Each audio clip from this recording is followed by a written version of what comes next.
बड़ी खबर, शाम 6 बजे बीजेपी मुख्यालय जाएंगे प्रधानमंत्री नरेंद्र मोदी। आज शाम 6 बजे। देखिए आनंद भाई, मैं इसमें एक चीज कहूंगा कि आप चाहे हरियाणा देख लीजिए, चाहे अभी महाराष्ट्र देख लीजिए, अब बीजेपी झारखंड हार रही है, लेकिन नरेंद्र मोदी कार्यकर्ताओं के पास जाएंगे। राहुल गांधी शिमला में बैठे, मतलब इंडिया में है। हाँ हाँ, शिमला गए हुए। सोनिया गांधी, राहुल गांधी दोनों शिमला गए। एयरवेज का कोई कॉल आया था तो हरियाणा में भी राहुल गांधी गायब हो गए। फिर आप कहेंगे कि कैसे होता है भाई, एक आदमी हारे जीते 240 आए, 28 आए झारखंड में, वो जाके कार्यकर्ताओं को बूस्ट करता है, यार तुमने अच्छा काम किया। एक आदमी मिलेगा नहीं। अभी आप देखिएगा राहुल गांधी कितने दिन आपको दिखेंगे नहीं। अब वो भी अपने कार्यकर्ता उसको बूस्ट करेंगे। वायनाड में इस्लामिक लीग जो है वो मुस्लिम लीग ने उनको जितवाया है, तो ऐसी बात नहीं है कि वो अपने कार्यकर्ताओं को थैंक्स नहीं कहेंगे। राहुल गांधी जाएंगे वहां पे, और इंडियन यूनियन मुस्लिम लीग या जो भी वहां पे वो मुस्लिम लीगी महाराष्ट्र में क्यों नहीं आए वोट करने इनके लिए, ये बताइए ना आप।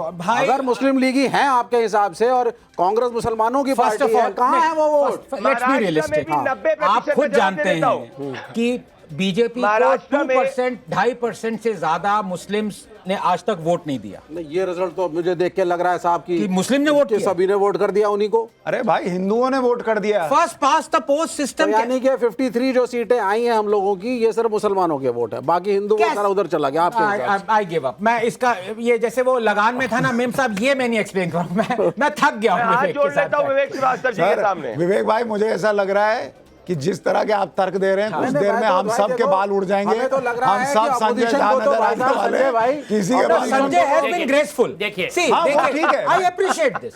हार जीत चली रहती है संजय, यू नो। देखिए हरियाणा में भी पलटा था, you are graceful in accepting the defeat.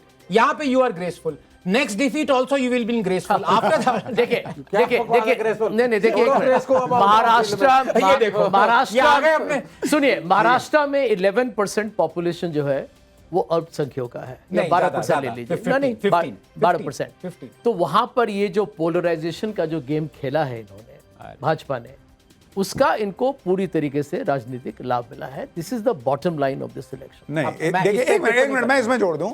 एक बॉटम लाइन तो ये भी हो सकता है सर कि आपने लोकसभा इलेक्शन में वहां लोगों को बेवकूफ बना दिया कि आरक्षण खत्म हो जाएगा, तो फिर आप लोगों को समझ में आ गया कि आप काट रहे थे, वो नहीं बोले, नहीं कटे, नहीं बटे। नहीं, वो बात नहीं है। 6 महीने में एक मिनट संजय जी, 6 महीने में क्या हालात इतने बदल गए यार। कहा महाराष्ट्र में पोलराइजेशन हुआ है, क्योंकि जिस तरह से मौलानाज ने आके कहा है मुसलमानों को वोट करो, तो और जिसने बीजेपी को वोट किया, शुरुआत हुआ है वहां से, रिएक्शन करवा देंगे। जिस तरह से वो एक्ट्रेस है, उनके हस्बैंड जो लड़े थे, मैं उनका नाम भी भूल गया, फवाद या क्या, नहीं क्या नाम है उनका, नाम क्या है, फहाद।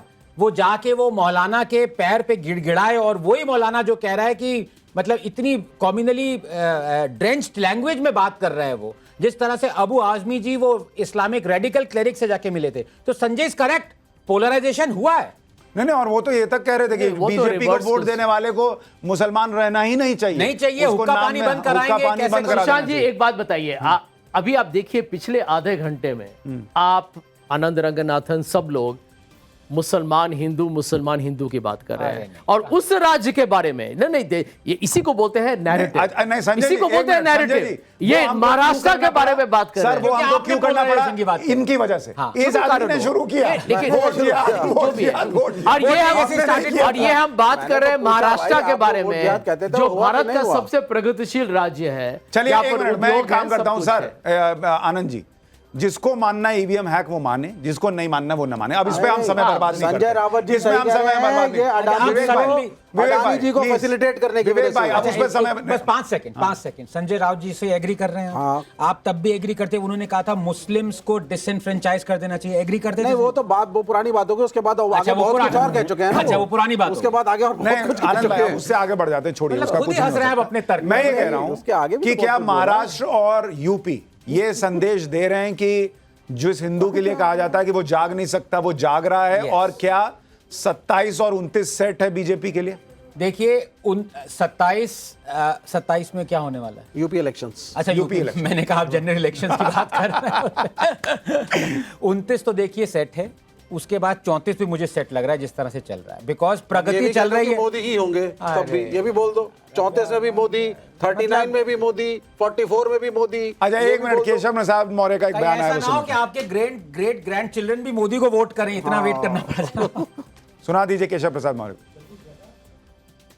तो उपचुनाव मैंने कहा श्री अखिलेश यादव जी का जो पीडीए है वो फर्जी है, परिवार डेवलपमेंट एजेंसी है। उनकी असलियत जनता के सामने आ गई। लोकसभा के चुनाव में जो उन्होंने झूठ बोला, धोखा दिया, फरेब किया, अब वह उनका फरेब चलने वाला नहीं है। समाजवादी पार्टी समाप्तवादी पार्टी बनने वाली है। वो पीडीए के नाम पे राजनीति करते हैं, लेकिन एक दलित की बेटी की हत्यारा करने वाला हत्यारा उनके साथ बैठता है। यह दुर्भाग्यपूर्ण है। इसलिए सपा जैसी पार्टी की राजनीति के अंत का संकेत है 2024 का या विधानसभा। अब जिस तरीके के नतीजे आते दिख रहे हैं उसमें विधानसभाएं कैसी दिखेंगी बता रही हैं हमारी सहयोगी श्वेता। श्वेता बताइए जरा। ग्राफिक्स के जरिए चलिए मैं अपने दर्शकों को एक एक करके समझा देती हूं कि जो रुझान अभी आए हैं उसके हिसाब से कैसी नजर आ रही हैं महाराष्ट्र और झारखंड की विधानसभा की तमाम सीटें। सबसे पहले चलिए महाराष्ट्र की बात कर लेते हैं। तो महाराष्ट्र में देखिए मैंने क्लिक किया और यहाँ ये देखिए, ये जो मैं आपको इस वक्त दिखा रही हूँ ये है सीटें। ये सीटें हैं, इसको कंपैरिजन कैसे कर रहे हैं हम, वो कर रहे हैं 2019 और 2024। सबसे पहले देखिए 2019 की बात करें तो यहाँ 187 सीटें बीजेपी प्लस को यहाँ मिली थी, 78 सीटों पर कांग्रेस प्लस थी। और आपको अगर मैं अब इधर लेकर चलूं 2024 में, तो ये देखिए 2024 में 221 सीटें, 221 सीटों पर बीजेपी प्लस यानी महायुति को अभी जीत मिलती हुई नजर आ रही है। और इसके अलावा चलिए अब आगे और बढ़ते हुए मैं आपको जरा सा आगे बढ़ के आपको अगर रीजन वाइज दिखाना चाहूं तो उत्तर महाराष्ट्र की सबसे पहले बात कर लेते हैं। देखिए उत्तर महाराष्ट्र में 2019 और 2024 की जो फाइट है, जो कंपैरिजन है वो मैं आपको दिखा रही हूं। इसके अलावा आपको अगर मैं बड़ा करके यहाँ जो उम्मीदवार आगे चल रहे हैं, पीछे चल रहे हैं, देखिए बड़े बड़े चेहरे उत्तर महाराष्ट्र के, मिलिंद देवड़ा पीछे चल रहे हैं, रोहित पवार कर्जत जामखेड़ से पीछे चल रहे हैं। इसके अलावा देखिए नवाब मलिक भी पीछे चल रहे हैं। ये हुआ उत्तर महाराष्ट्र के बाद। चलिए अब और जो दूसरे इलाके हैं वहां की बात करें, मुंबई की बात कर लेती हूं। तो मुंबई में भी जरा देखिए 2019 और 24 का कंपैरिजन हम आपको दिखा ही रहे हैं, साथ ही साथ ये जो बड़े चेहरे हैं उनका क्या हाल है वो भी हम आपको दिखा रहे हैं। आगे झारखंड की भी बात करेंगे, लेकिन फिलहाल चलिए फटाफट से स्टूडियो का रुख कर लेते हैं। ये डिटेल्ड एनालिसिस अभी आपने देखा, श्वेता आपको बता रही थी, और आप देख रहे हैं कि फिलहाल जो स्थिति है वो ये है कि लगता है जनता दोनों तरफ के खेमों को खुश होने का मौका दे रही है। हालांकि ये बात दीगर है कि किसकी खुशी इस समय ज्यादा बड़ी होगी। बहुत स्वागत है आपका। और अब इस इलेक्शन बैटन को मैं आगे लेकर चल रहा हूं आपके साथ दिनेश गौतम। अभी आप देख रहे हैं आपकी स्क्रीन पर इस समय रुझानों के हिसाब से अगर आप देखते हैं तो महाराष्ट्र में भारतीय जनता पार्टी अपने सहयोगियों के साथ एक बड़ी जीत की तरफ लगातार आगे बढ़ रही है। लेकिन उधर अगर आप झारखंड में देखें तो झारखंड में जैसा समझा जा रहा था कि इस बार अब एंटी इनकम्बेंसी के साथ तमाम फैक्टर्स प्ले इन करेंगे, आप जानते हैं घुसपैठियों समाज समेत तमाम मुद्दे, लेकिन उसके बावजूद लगता है कि अब भी वहां पर सरकार के साथ वैसी नाराजगी नहीं है जैसी शायद बहुत सारे लोग समझ रहे थे। हमारे साथ जुड़े मेहमानों से इसको और तरीके से एनालाइज करने की कोशिश करेंगे। फिलहाल आप देख लें महाराष्ट्र में रुझान 288 में से 288 के आपके सामने स्क्रीन पर दिखाई दे रहे हैं। 220 पर भारतीय जनता पार्टी अपने सहयोगियों के साथ, 55 पर कांग्रेस और 13 पर अदर्स दिखाई दे रहे हैं। झारखंड में जेएमएम अपने सहयोगियों के साथ 51 पर नजर आ रही है और यह जाहिर है द अपोजिशन को कुछ होने का एक बड़ा मौका दे रही है। हमारे साथ लोकेश जिंदल जुड़ रहे हैं।